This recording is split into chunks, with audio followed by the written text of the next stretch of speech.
1930s Homi Baba Cambridge யூனிவர்சிட்டியில ஒரு புகழ்பெற்ற பிசிசிஸ்ட் இயற்பியலாளராக இருந்தாரு.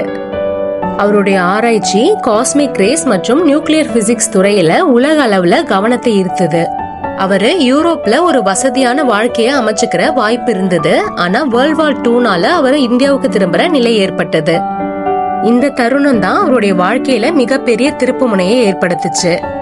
ஹோமி பாபா இந்தியாவுக்கு திரும்பி வந்த போது அவரு பெங்களூர்ல இருக்க இந்தியன் இன்ஸ்டிடியூட் ஆஃப் சயின்ஸ்ல தற்காலிகமா ஒரு ரிசர்ச் வேலையில இருந்தாரு. ஒரு நாள் ஈவினிங் அவரு IIS கேம்பஸ்ல நடந்து போயிட்டு இருக்கும் போது அவருடைய சக ஆராய்ச்சியாளரோட பேசிக்கிட்டு இருந்தாரு. அந்த உரையாடல்ல ஹோமி பாபாவோட நண்பர் அவர்கிட்ட, ஹோமி, நீங்க யூரோப்ல பெரிய சயின்டிஸ்ட் ஆகலாம், இங்க இந்தியாவில ரிசர்ச்சுக்கு அவ்வளவு வசதிகள் இல்ல, ஏன் இங்க உங்க டைமை வேஸ்ட் ஆக்குறீங்க அப்படின்னு சொல்லி கேட்டாரு. இந்த கேள்வி ஹோமி பாபாவை ஆழமா சிந்திக்க வச்சது. அவரை பதில் அளிக்கும் போது ஒரு தீர்க்கமான முடிவோட சொன்னாரு, இந்தியாவில வசதிகள் இல்லைன்னா நம்ம அதை உருவாக்கணும்.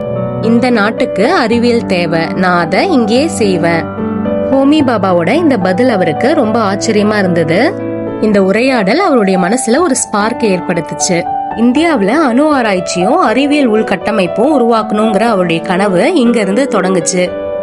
இந்த முடிவின் விளைவா ஹோமி பாபா 1945 மும்பைல Tata institute of fundamental research இன்ஸ்டிடியூட்ட உருவாக்கினாரு. இது இந்தியாவோட முதன்மையான அறிவியல் ஆராய்ச்சி மையமா மாறுச்சு. அதுக்கப்புறம் அவரு பாபா அட்டாமிக் ரிசர்ச் சென்டரை உருவாக்கி இந்தியாவோட முதல் அணு உலையான அப்சராவை உருவாக்குவதற்கு வழிவகுத்தாரு. இவரு இந்த முடிவு எடுக்கலனா இன்னைக்கு இந்தியா அணு ஆற்றல் மற்றும் ஸ்பேஸ் ரிசர்ச்ல இவ்ளோ முன்னேறி இருக்காது.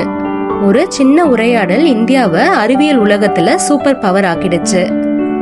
சோ அதனால அடுத்த முறை யாராவது இந்தியாவுல உங்களால முடியாதுன்னு சொன்னா ஹோமி பாபாவோட இந்த இன்ஸ்பைரிங் ஸ்டோரிய யோசிச்சு பாருங்க. அவரு கூலா ஈவினிங் எடுத்த ஒரு முடிவு இந்தியாவோட அறிவியல் கனவை உயிர்ப்பிச்சது.